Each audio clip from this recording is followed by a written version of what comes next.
Hi everyone, I am Aniruddh. आप सभी को मेरा नमस्कार। Welcome to my day 6 of preparing for NEET 2026 by clearing my backlog according to my test syllabus.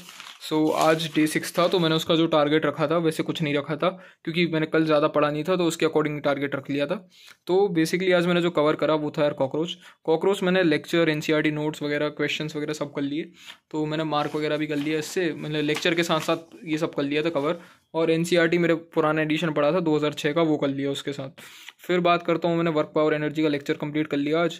तो lecture देख लिया, फिर मैंने आज क्वेश्चंस बनाने का ट्राई करा उसका। तो भाई जितने मैं बना रहा था, मतलब उसमें से आधे बन रहे आधे नहीं बन रहे। तो पता नहीं कैसे, मतलब कुछ कंसेप्ट में प्रॉब्लम, या नोट्स नहीं पढ़े ना अभी मैंने, या क्या पता यार कुछ कंसेप्ट में प्रॉब्लम हुई होगी। देखता हूँ अभी क्या गलती हो रही है उसमें मुझे। तो कल मैं वो करूँगा, वो वाला पार्ट तो अभी बचा यार क्वेश्चंस वाला। फिर चैप्टर कहाँ से होगा, क्वेश्चंस तो मेन है ना। फिर मोल कंसेप्ट की बात करूँ तो मोल कंसेप्ट का वैसे लेक्चर देखने की ज़रूरत नहीं थी, पर मैंने देखा 4 घंटे का लेक्चर था, तो उसको मैंने 2 घंटे 1.5 घंटे में देख लिया 2x पे, और स्किप कर करके, क्योंकि मोस्टली पार्ट बनता था उसका, क्वेश्चंस बाकी हैं उसके।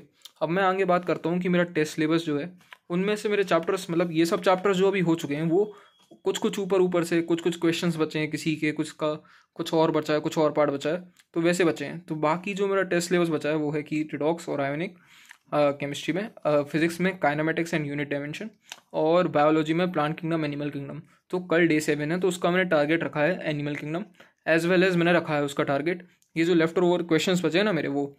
और एक रखा है मैंने रिडॉक्स क्योंकि हो सकता है इजी चैप्टर है, छोटा चैप्टर है, शायद उसके क्वेश्चंस के साथ वो कंप्लीट हो जाए मेरा।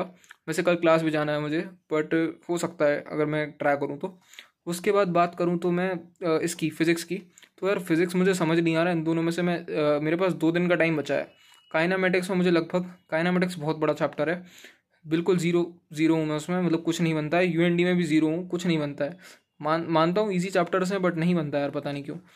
तो काइनामेटिक्स यूएनडी मुझे एकदम स्टार्ट से चालू करना है। तो अगर आप सजेशन दे पाओ तो मैं उन दोनों में से कौन सा करूँ, मुझे अभी समझ नहीं आ रहा कि मैं कौन सा स्टार्ट करूँ, कैसे स्टार्ट करूँ उनको। और मैं प्लांट किंगडम टेस्ट से पहले नहीं करने वाला हूँ, क्योंकि उसका एक रीज़न है, क्योंकि अगला टेस्ट है मेरा इसके बाद 23 को, वो आउट ऑफ द 6 टेस्ट है, मतलब जो 6 टेस्ट के अकॉर्डिंग मैं सिलेबस कंप्लीट कर रहा हूँ ना, उसके अलावा वो टेस्ट है, बट उसमें गैप मिल रहा है मुझे पढ़ने का। तो उसमें मैं वो कवर करूँगा और थोड़ा और स्ट्रॉन्ग करूँगा बाकी डाइवर्सिटी वाले चैप्टर्स को।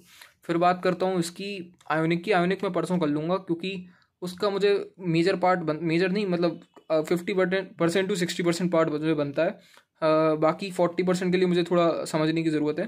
तो वो शायद हो जाए, तो मैं परसों कर सकता हूँ अगर मेरा ये सब टास्क कंप्लीट हो गया तो। बाकी आज के दिन को मैं रेट करूँ प्रोडक्टिविटी के बेसिस पे, तो मेरा सुबह का टाइम जो था, सुबह जब से मैं उठा उसके बाद से लगभग 2 बजे तक, 1 से 2 बजे तक, तो वो टाइम मतलब मेरा मोस्टली प्रोडक्टिव था। उसमें से 1 या 2 घंटे छोड़ के मेरी पूरी पढ़ाई हुई है। उसके बाद बात करता हूँ 2 के बाद, 2 से 5 के बीच का, 6 के बीच का टाइम मेरा बिल्कुल फ्रूटफुल नहीं था। बिल्कुल पढ़ाई नहीं हुई उसमें मेरी, उसमें मतलब कम हुई, मतलब पढ़ाई मतलब ज़्यादा इफेक्टिव नहीं हो पाई, क्योंकि मैं क्वेश्चंस प्रैक्टिस कर रहा था, बन नहीं रहे थे, तो फिर एक ही बात है। फिर 6 से 9 के बीच में और क्वेश्चन प्रैक्टिस करे, बस यही मेरा टाइम निकल गया आज का। बाकी इतना ही आज के लिए। आप लोगों को thank you, all the best, bye.